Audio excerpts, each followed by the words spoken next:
اعوذ باللہ من الشیطان الرجیم بسم اللہ الرحمن الرحیم الحمد للہ رب العالمین الصلاۃ والسلام علی سید الانبیاء والمرسلین رحمت للعالمین صلی اللہ علیہ وآلہ وصحبہ وسلم۔ بسم اللہ الرحمن الرحیم طاسین تلک آیات الکتاب المبین۔ یہ سورہ شعراء شروع ہوا ہے۔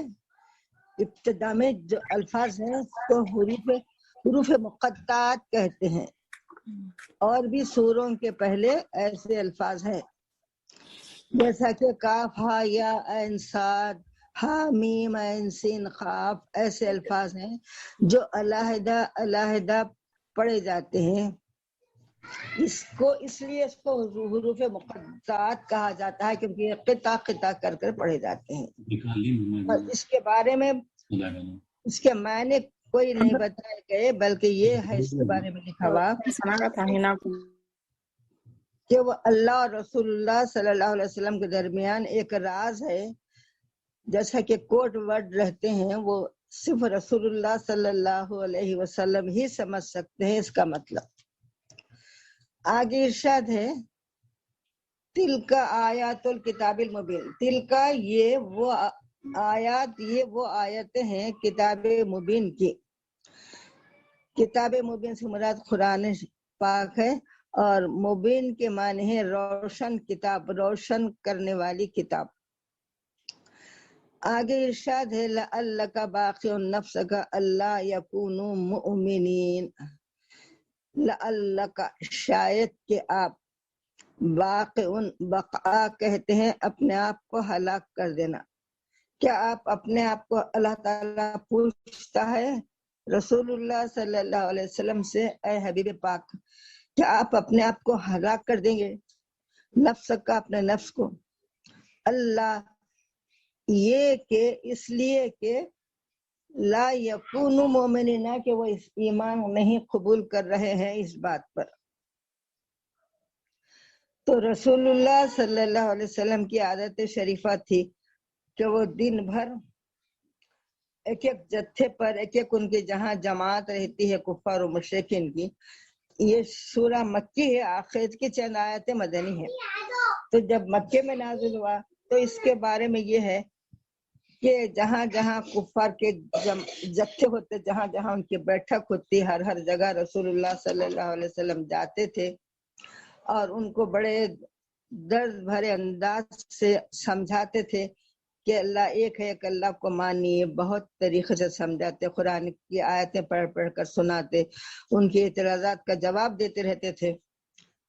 تو اس کے اتنا سننے کے باوجود بھی وہ لوگ آپ کا مذاق اڑاتے اور آپ کی کوئی بات پر توجہ نہیں دیتے، اور ان کی ہٹ دھرمی اور بہتان تراشی میں دن پہ دن اضافہ ہوتا چلا جا رہا تھا، جس کی وجہ سے رسول اللہ صلی اللہ علیہ وسلم کی طبیعت بہت اداس رہتی تھی، اور آپ اکثر غمگین رہتے تھے کہ دن بھر کی اتنی محنت کے باوجود وہ لوگ بجائے قبول کرنے کے آپ کا مذاق اڑاتے تھے اور اسلام پر اعتراضات کرتے۔ ہر اعتراض کا جواب دینے کے باوجود بھی وہ لوگ نہیں مانتے تھے۔ تو اس کی وجہ سے رسول اللہ صلی اللہ علیہ وسلم بہت ہی رنجیدہ خاطر ملول رہتے تھے۔ آپ کا دل تو یہ چاہتا تھا، آپ کی شفقت، آپ کی رحمت تو یہ چاہتی تھی کہ کوئی بھی گمراہ نہ رہے، سب کے سب ہدایت یافتہ ہو جائے۔ اس لیے آپ اتنا اپنے میں آپ بہت اس کا اثر لیتے تھے، اور رات تمام یہ کرتے، دن تمام تو یہ کرتے، اور رات تمام سجدے میں سر رکھ کر رو رو کر بارگاہ الہی میں دعا کرتے رہتے ان کی ہدایت کے لیے۔ اے اللہ تو ان کو ہدایت دے دے، یہ دعا آپ رات بھر کرتے تھے۔ لکھا ہے کہ کبھی پوری رات کھڑے ہو جاتے، یہاں تک کہ آپ کے پاؤں مبارک ورم کر جاتے۔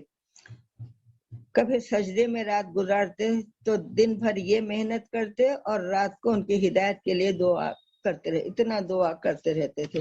تو آپ صلی اللہ علیہ وسلم کی اس قدر بے قراری اللہ تعالیٰ کو دیکھی نہیں گئی. اللہ تعالیٰ یہ آیت نازل فرمائی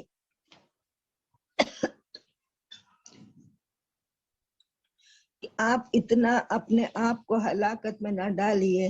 شاید کیا آپ اس غم میں، اصل میں بقا کہتے ہیں اس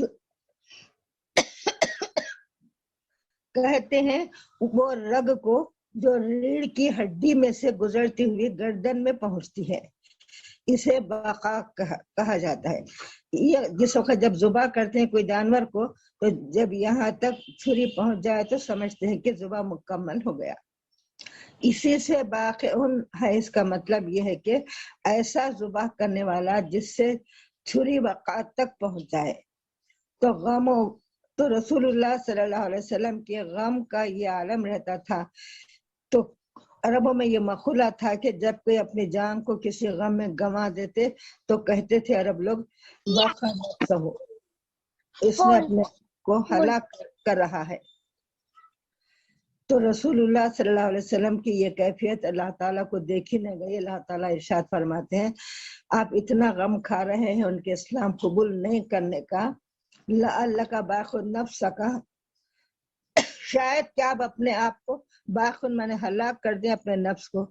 اللہ یکن مومنین، کہ وہ ایمان نہیں لا رہے ہیں.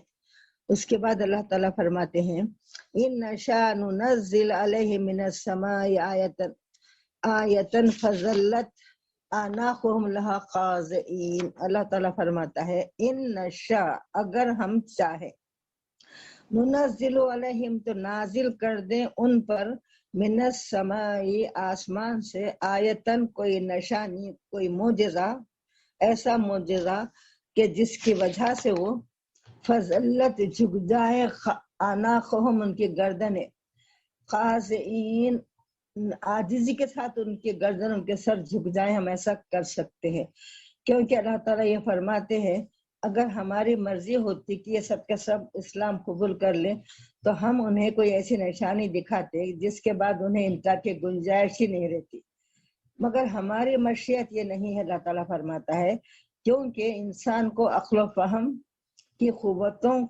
قوتیں دی گئیں اور اتنی آزادی دی گئی کہ اپنی مرضی سے حق و باطل کو سمجھ سکتا ہے اور حق کو قبول کر سکتا ہے.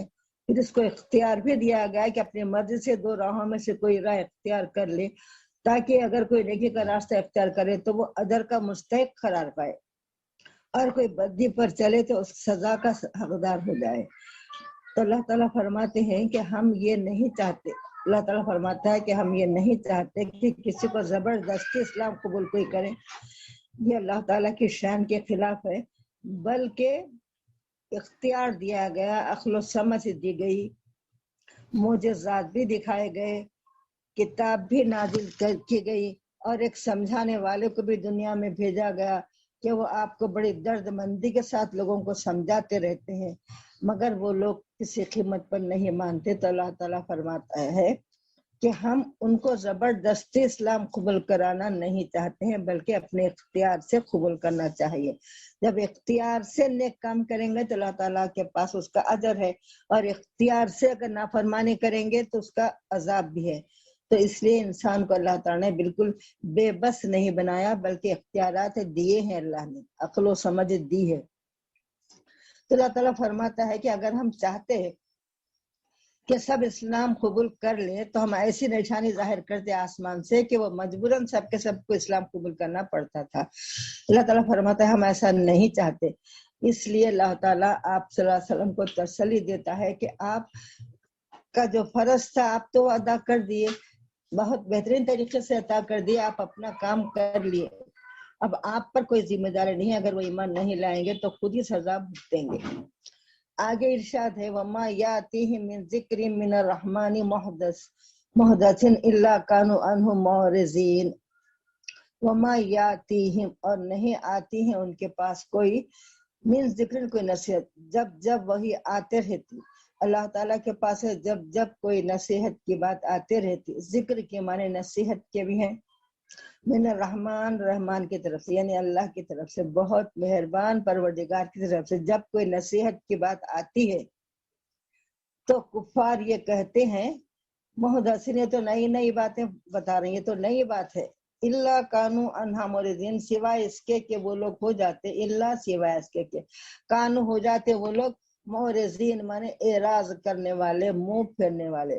جب یہ آیت نازل ہوتی ہے، جب جا کے رسول اللہ صلی اللہ علیہ وسلم ان کو سناتے آیات مبارکہ، تو وہ اس سے منہ پھیر لیتے اور کہتے کہ یہ تو نئی بات ہے. ہمارے پاس بھی آج کل ہوتا ہے، ہمارے معاشرے میں بھی، کہ کوئی قرآن کی اور دین کی بات سنائی جاتی ہے جو لوگوں کو عام طور پہ نہیں معلوم ہے، تو وہ لوگ بجائے قبول کرنے کے یہ کہتے ہیں کہ یہ تو نئی بات ہے، یہ تو نئی بات نکالے ہیں. تو نئی بات کا لفظ لے کر اعتراض کرتے، حالانکہ نئی بات ہو یا پرانی بات ہو غور و فکر کرنا چاہیے، اس کو سمجھنے کی کوشش کرنا چاہیے، نہ کہ صرف اعتراض کرنا چاہیے. تو اللہ تعالیٰ کفار کا طریقہ بتاتا ہے کہ وہ لوگ ایسے ہیں کہ جب بھی ان کے پاس کوئی نصیحت آتی ہے رحمان کی طرف سے تو وہ اس پر یہ کہہ کر اعتراض کرتے ہیں کہ یہ تو نئی بات ہے. حالانکہ بات نئی نہیں رہتی، وہ تو قرآن میں اس کے واقعات پہلے سے ہی ذکر کیے ہوئے رہتے ہیں، مگر وہ یہ کہہ کر اعتراض کرتے ہیں کہ یہ نئی بات ہے. پھر آگے ارشاد فقط کذبوا فسیاتہم انباء ما کانوا بہ یستہزئون. فقط کذبوا فسیاتہم، فقط پس تحقیق کے، کذبوا وہ جھٹلاتے رہتے ہیں اللہ کی باتوں کو. تو اللہ تعالیٰ فرماتے ہیں فسیاتہم، پس ان قریب ان کو مل جائے گی ایسی باتیں. انباء مانے خبریں، جیسا کہ سورہ نبا ہے، نبا کے معنی اس میں خبر دی گئی ہے قیامت کی، یہاں پر انباء نبا کی جمع ہے. تو ایسی خبریں، ایسی اطلاع ان کو دی جائے گی ان قریب میں، جس کو وہ سمجھ نہیں سمجھیں گے، کیونکہ نبی کے معنی خود غیب کی خبر دینے والے کے، اسی سے نبا سورہ نبا ہے، کبھی وہی الفاظ ہیں. نبی کے معنی خود یہ ہے غیب کی خبر دینے والے، اور وہ لوگ رسول اللہ صلی اللہ علیہ وسلم کی جو ارشادات آپ فرماتے اس کو غیب کی خبر نہیں مانتے تھے، اور یہ کہتے کہ رسول اللہ صلی اللہ علیہ وسلم کو علم غیب ہے ہی نہیں، یہ کہا کرتے تھے نعوذ باللہ وہ لوگ. حالانکہ ہر نبی اپنی امت کو وہ نشانیاں دکھائے، ایسی ایسی باتیں بتائے کہ وہ سن کر فوراً ہی سر تسلیم خم کر لینا چاہیے تھا، مگر وہ لوگ ان کے قسمت میں ایمان نہیں تھا، تو بجائے وہ اسلام قبول کرنے کے پیغمبروں کا مذاق اڑایا کرتے تھے. اس طرح رسول اللہ صلی اللہ علیہ وسلم کی باتوں کا بھی کفار مذاق اڑایا کرتے تھے. آگے ارشاد اولم یرو الی الارض کما انبتنا فیہا من کل زوج کریم. اولم یرو الی الارض، اوا کیا وا، اولم کیا وہ یرو نہیں دیکھنا، اولم یرو کیا وہ نہیں دیکھتے. ان کو چاہیے کہ قرآن میں کئی جگہ اللہ تعالیٰ فرماتے ہیں کہ اللہ کی قدرت میں غور و فکر کرنا ہے. کائنات کی جو چیز ہم دیکھتے تمام کائنات کی چیزوں میں غور و فکر کرنا، تاکہ خالق کائنات کا پتہ چلے کہ خالق پیدا کرنے والا پروردگار کیسی قدرت والا ہے، کیسی کیسی چیزیں اس نے دنیا میں پیدا کی ہیں. تو اس کو دیکھ کر خالق کا پتہ چلتا ہے، پیدا کرنے والے کا پتہ چلتا ہے. تو اللہ تعالیٰ فرماتے ہیں وہ لوگ کہتے تھے کہ کوئی ایسی نشانی بتاؤ، کوئی ایسی نشانی بتاؤ. تو اللہ تعالیٰ چاہتا ہے، ہم چاہتے ہیں اگر ہم چاہتے تو بڑی بڑی نشانیاں دکھا سکتے ہیں، مگر ہم نہیں دکھاتے ہیں کہ ان کو مجبوراً اسلام قبول کرنے پر مائل کرنا نہیں چاہتے. اب یہاں اللہ تعالیٰ فرماتے ہیں اللہ کے نشانیوں کا ذکر ہے کہ اللہ کے نشانیوں پہ غور و فکر کرو، کیا نشانی اللہ نے ہمارے لیے پیدا فرمائی ہے. اولم یرو کیا وہ لوگ نہیں دیکھتے الی الارض زمین میں، کم انبتنا، کم مانے کتنے، بے حساب، انبتنا ہم نے نباتات اگائے ہیں زمین سے، الی الارض زمین سے اگائے ہیں.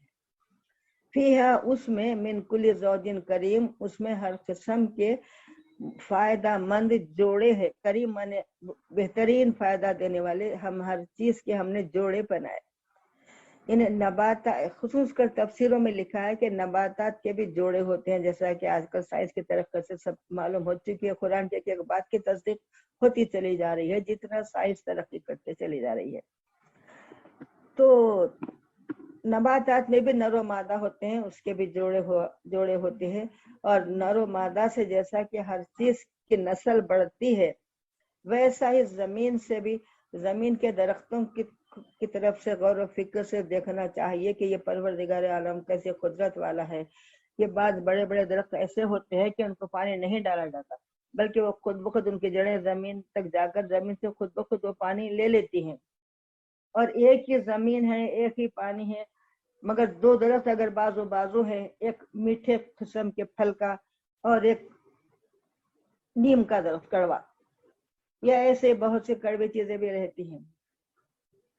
دو درخت بازو بازو ہے، زمین وہی ہے، پانی وہی ہے، مگر ایک درخت کے پھل اتنے میٹھے ہیں اور ایک درخت کے پھل اتنے کڑوے ہوتے ہیں۔ تو اللہ تعالیٰ فرماتا ہے ہماری نشانیوں پہ غور و فکر کرو اور سمجھو کہ پروردگار عالم کتنی قدرت والا ہے۔ ایسا ہی زوج کے معنی جوڑے کے ہے، تو اللہ تعالیٰ فرماتے ہیں ہم نے انسانوں کے جوڑے بھی زمین سے بنائے ہیں۔ زمین سے بنائے جانے کا مطلب یہ ہے کہ انسان کے اندر جو نطفہ پیدا ہوتا ہے وہ زمینی غذا کے کھانے سے ہی پیدا ہوتا ہے، تو زمین سے جو غذا ہم حاصل کرتے ہیں وہی اس کا سبب ہوتا ہے۔ اس طریقے سے انسانوں کو بھی اللہ تعالیٰ فرماتا ہے مٹی سے بنایا گیا ایک طریقے سے۔ پھر اس کے بعد آگے ارشاد ہوتا ہے کہ اس کی قدرت کے نشانے میں اتنا غور و فکر کرنا چاہیے کہ ہم کسی درخت کے اگر ایک پتا توڑ کر اس کو دبائیں تو ایک پانی کے بوند کی طرح اس میں سے نکلتا ہے۔ تو پتوں میں سے پانی کہاں سے آیا؟ کیا پتوں پہ کوئی پانی ڈالتے ہیں؟ مگر جڑ میں جو پانی رہتا ہے وہ پتوں تک پہنچتا ہے۔ اس کی مثال ایسی ہے جیسا کہ انسان کی غذا جب انسان کھاتا ہے تو وہ تو معدے میں جاتی ہے، مگر پورے جسم کے پورے رگے رگوں میں باریک باریک بے حساب رگ ہیں انسان کے جسم میں، پورے رگوں میں اس کے ذریعے سے خون پہنچتا ہے، پانی تری پہنچتی ہے۔ تو یہ سب اللہ تعالیٰ کی قدرت کی نشانیاں ہے کہ کس طرح پہنچتا ہے اللہ کی قدرت سے۔ ایک ہماری رگوں کو، باریک سے باریک رگوں کو دیکھنے کی ایک مثال ہے کہ کسی درخت کا ایک پتا کسی کاپی وغیرہ میں رکھ کر چھوڑ دیا جائے اور بہت دنوں کے بعد جب اس کو دیکھیں گے تو اس کے پتے تو جھڑ جاتے ہیں، مگر بیچ میں اس کا پورا باریک باریک باریک رگوں کا ایک پتے کی شکل بنی موجود رہتی ہے، بیچ میں بڑی موٹی رگ موٹی جاتی ہے ڈالی، اس کو باریک باریک باریک اطراف سے اتنے بہت سے رگ اس کی نظر آتے ہیں۔ تو یہ قدرت کی نشانی۔ اسی طرح اللہ تعالیٰ انسان کے جسم میں بھی اسی طرح اللہ تعالیٰ بے حساب باریک باریک رگیں پیدا کرتا ہے۔ تو ان لوگوں کو جواب دیا جا رہا کفار کو کہ کوئی ایسی بڑی نشانی دکھاؤ، تو اللہ تعالیٰ اس کے جواب میں فرماتے ہیں کہ ہم اس کے بڑی کیا نشانی ہے کہ ہم کس طریقے سے، یہاں تک لکھا ہے بعض تفسیروں میں کہ چھوٹے چھوٹے کیڑے ہوتے ہیں، چمٹی سے بھی چھوٹے بہت سے کیڑے رہتے ہیں، اتنے چھوٹے کیڑوں میں بھی نر مادہ ہم نے بنائے ہیں اور ان سے ان کی نسل بڑھتی رہتی ہے۔ اور جس کو بڑا دکھنے والے آئینے سے اگر دیکھیں گے تو ان کی آنکھ، ناک، کان، تمام چیزیں ہیں، وہ اپنے دشمن کی آہٹ کو سمجھ سکتے ہیں، اپنی حفاظت کرنے کی سمجھ اتنے چھوٹے کیڑے میں بھی، غذا حاصل کرنے کی، غذا ڈھونڈ کے استعمال کرنے کی، دشمن کی آہٹ سے بچنے کی سمجھ اتنے چھوٹے سے چھوٹے مخلوق میں بھی ہے۔ تو اللہ تعالیٰ فرماتا ہے یہ میری قدرت کی نشانیاں ہیں، اس میں دیکھو، اس میں غور و فکر کرو۔ اس سے بڑھ کر تم کو کیا ثبوت چاہیے کہ اللہ تعالیٰ ہی خالق عالم ہے اور وہ بڑا رحمان ہے۔ یہاں پر اللہ صفت رحمان لائے ہیں کہ اس کی صفت رحمانیت یہ ہے کہ وہ ہر چیز پر بے حد مہربان ہے۔ کفار کو بھی وہ رزق دیتا ہے، کفار کو بھی عافیت دیتا ہے، کفار کو بھی دنیا کی نعمتیں، راحتیں کفار کو بھی نصیب ہوتی ہے، کافروں کو بھی، مگر وہ لوگ سب چیز استعمال کر کے بھی تمام نعمتوں کے دینے والے کا انکار کرتے ہیں۔ اللہ تعالیٰ آگے ارشاد فرماتے ہیں ان فی ذالک لآیات، اس میں ہماری قدرت کی بے آیت بولتے نشانی کو، یہاں آیتن ہے، یعنی اللہ تعالیٰ فرماتے ہیں ان تمام باتوں کا ذکر کر کے ان بے شک فی ذالک اس باتوں میں لآیاتن بے حد نشانیاں ہیں اللہ کی قدرت کی۔ جتنا آپ غور و فکر کرتے چلے جائیں گے کائنات کے جس چیز پہ آپ نظر ڈالتے جائیں گے وہ سب اللہ تعالیٰ کی قدرت کی نشانیاں ہیں. اس سے بڑی کیا نشانی چاہیے اس خالق کائنات کو ماننے کے لیے. آگے ارشاد ہے وما کان اکثرہم مومنین، وما کانا اور نہیں ہے بہت سے لوگ، اکثرہم ان میں کہ اکثر لوگ، بہت سے لوگ ایسے ہیں جو مومن نہیں ہیں. مائے نافیہ ہے، وما کانا نہیں ہے اکثر لوگ مومن ان میں کی سب نشانیاں قدرت کی دیکھنے کے باوجود بھی وہ ایمان نہیں لاتے. پھر آگے ارشاد ہے ان ربک لہو العزیز الرحیم، انا بے شک رب کا آپ کا پروردگار لہو ہاں وہی ہے، عزیز مانے سب پر غالب ہے، عزیز کے مانے سب چیز پر، تمام کائنات کے پر وہ وہی غالب ہے، اسی کی حکومت ہے، اسی کی بادشاہت ہے. عزیز الرحیم کے معنی ہے غالب بھی ہے اور رحمت والا بھی ہے، رحم و کرم والا بھی ہے. اس کے رحم و کرم کا ثبوت یہ ہے کہ وہ کافروں کو بھی رزق اور عافیت ہر چیز عطا فرماتا ہے جیسا کہ مومن کو.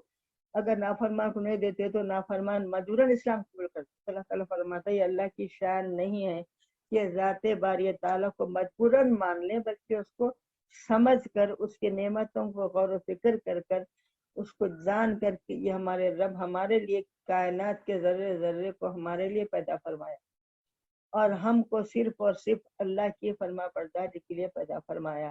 جیسا کہ ذکر ہے کہ ہوا اگر نہ ہو تو انسان زندہ نہیں رہ سکتا، اگر انسان مر جائے تو ہوا کا کچھ بھی نہیں بگڑتا.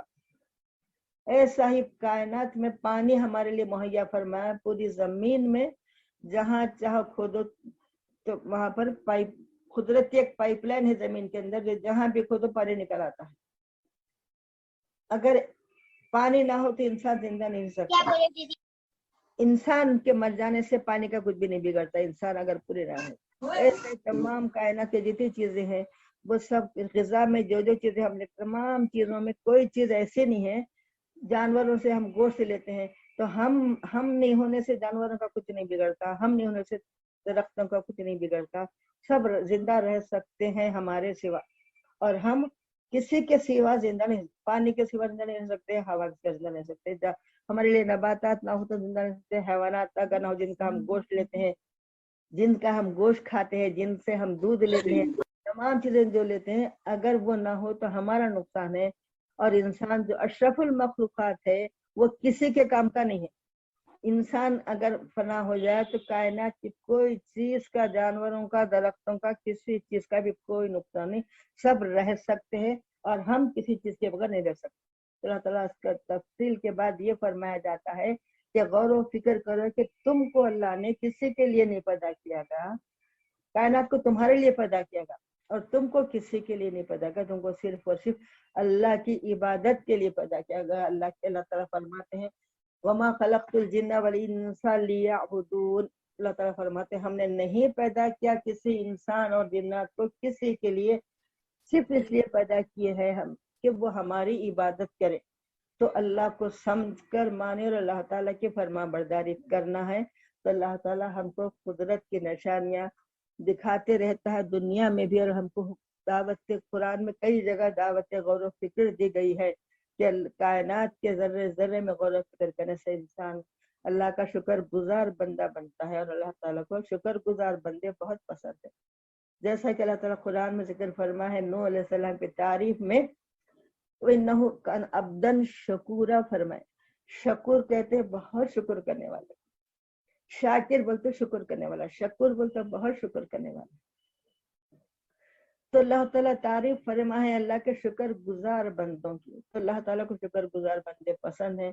تو لہٰذا ہم سب کو چاہیے کہ جب بھی قرآن پاک پڑھے غور و فکر کریں، اور جب بھی زمین میں دنیا میں جہاں بھی ہماری نگاہ پڑے گی ہر چیز کو غور و فکر کی نگاہ سے دیکھیں گے تو خالق کائنات کی محبت ہمارے دل میں پیدا ہوگی، اور اللہ تعالیٰ کہ ہم اللہ تعالیٰ کو دل و جان سے ماننے والے بن جائیں گے.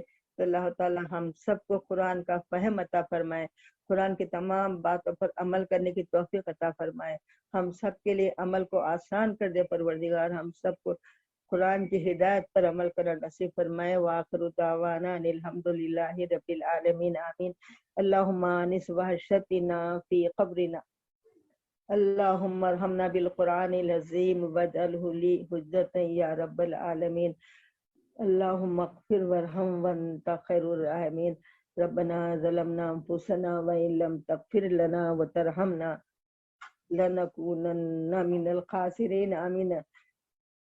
اللهم صل على سيدنا مولانا محمد وعلى آل سيدنا مولانا محمد وبارك وسلم.